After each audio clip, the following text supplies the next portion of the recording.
So we see France, the defending World Cup champions, going off as your bookmaker's favorite at 3-1. The defending European champs, Portugal, going off at 12-1.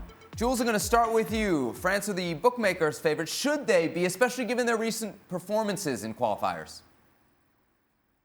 No, I think they should be. Not just because they won the World Cup just a couple of years ago, 18 months ago now, but because I think this team is very much the same as the one in Russia, but it would be 2 years older, 2 years more experience, 2 years more of playing together, because Kylian Mbappé would be even better and stronger than he was in 2018, for example. And I think the collective cohesion that we saw in Russia will still be there, but on top of that, you would have more talent.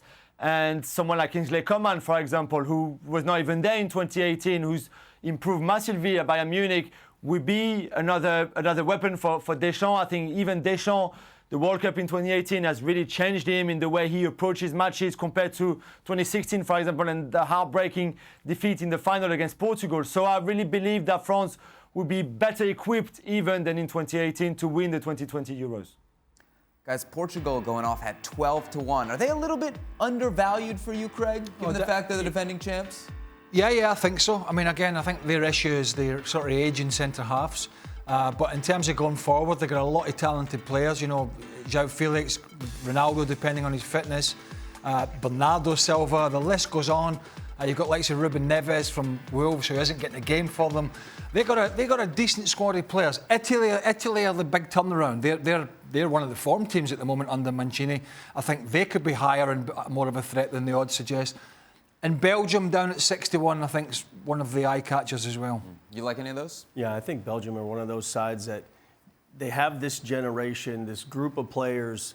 They need to make it happen. Yep. And what's different about them now? Well, I think they're a little bit, I think, like Julien said about France, I think Belgium's just that little bit more mature, that little more experience, and maybe a little bit of a chip on their shoulder that they just haven't quite performed when they've needed to at the big event in those late stages. And I think now they're ready to do that. Momentum off last summer for sure. Well, we keep talking about the golden generation for Belgium, and it's cyclical, I think, and it's, as Kasey said, it's going to go away.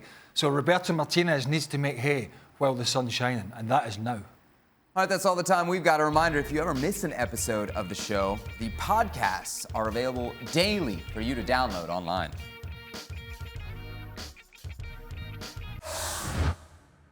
Thanks so much for watching ESPN on YouTube. And for more sports highlights and analysis, be sure to download the ESPN app. And for premium content and live streaming, subscribe to ESPN+.